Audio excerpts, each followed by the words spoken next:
This is an excerpt from one of my guided meditations. Week 7. Changing your perspective on happiness. What is happiness? Well, the root word hap means luck or chance, which is entirely fitting for what we're talking about today. So many people make the pursuit of happiness their life's purpose. We've all heard the common advice, do what makes you happy, and the cliched phrase, my goal in life is to be happy. But the emotion of happiness is entirely dictated by happenstance. In other words, what happens to you determines whether or not you'll be happy. The implications of this are serious. If your purpose in life is to be happy, then your purpose is based primarily on luck or chance, things that are essentially out of your control. Of course, there are always measures we can take to ensure a healthy, thriving, and low-stress life, but the nature of life is that it's unpredictable. Everyone will have to encounter suffering at one point or another. So if your purpose is to be happy, then it won't last through the tough times. You'll find yourself craving only the peaks and dismissing the valleys. No one looks forward to the valleys or seasons of suffering, but that is when you experience the most growth. Happiness is fleeting and momentary. It's not worthy to be your life's purpose. It's merely a product of your circumstances. Happiness should be viewed as an indicator of your circumstances, not a goal that you should pursue. Many people have chased happiness till their last breath, and they still aren't truly fulfilled. I'm going to tell you a story about a wealthy and ambitious man who had strived to make his life as happy and pleasurable as possible.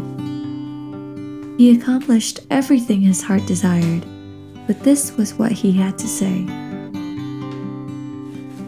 I said to myself, come on, let's try pleasure. Let's look for the good things in life. But I found that this too was meaningless. After much thought, I decided to cheer myself with wine, and while still seeking wisdom, I clutched at foolishness. In this way, I tried to experience the only happiness most people find during their brief life in this world. I also tried to find meaning by building huge homes for myself and by planting beautiful vineyards. I made gardens and parks. I built reservoirs. I bought slaves, both men and women. I also owned large herds and flocks. I collected great sums of silver and gold. I hired wonderful singers, both men and women. I had everything a man could desire. Anything I wanted, I would take. I denied myself no pleasure. I even found great pleasure in hard work, a reward for all my labors. But as I looked at everything I worked so hard to accomplish, it was all so meaningless, like chasing the wind. There was nothing really worthwhile anywhere. Needless to say, this man went above and beyond what most of us could ever accomplish in this lifetime. In his relentless pursuit of happiness, he acquired wealth, popularity, property, and even found momentary satisfaction in all of his hard work. If there were anyone who could say that they had it all, it was this man. Yet the same man declared that everything he had worked for was all so meaningless. In fact, it was like chasing the wind, pointless, lonely, and disappointing.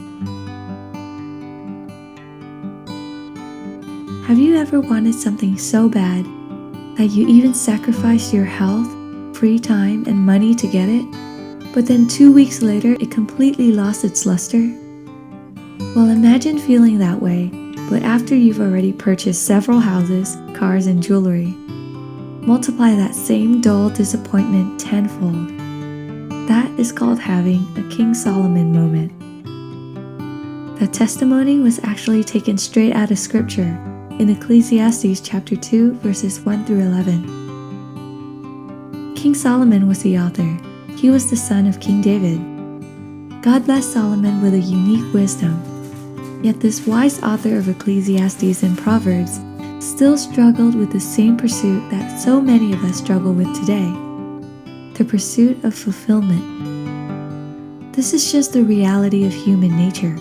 We can never be satisfied for long by filling our hearts with vain and temporary pleasures.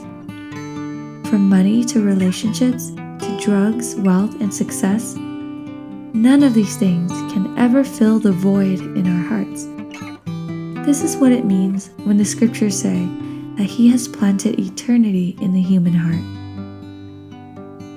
After splurging on wild living, Solomon finally figured it out. Of course, those things wouldn't bring him fulfillment or even come close to filling the gaping hole in his heart. God had purposefully planted eternity in him. In other words, God made a space in our hearts that only He can fill. What treasures are you currently storing up for yourself right now? Are they treasures that you can take with you to the grave?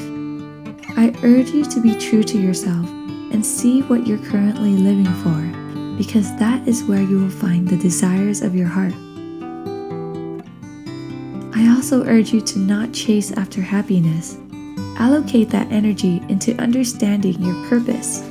Once you discover your purpose, you will experience true joy, which is independent of your circumstances and will last through the peaks and valleys of your life. No one and nothing can take away your peace and joy once you discover your purpose in Christ.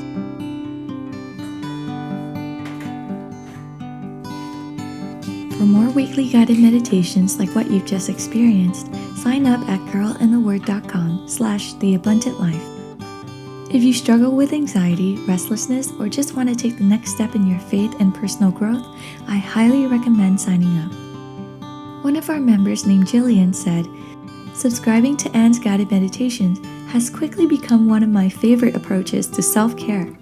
While enjoying her content, I feel peace and rest in my soul, stimulation and inspiration for my creative mind, and gratitude in my heart for our loving Heavenly Father and His Word." I've linked it in the description below, and I can't wait to journey with you.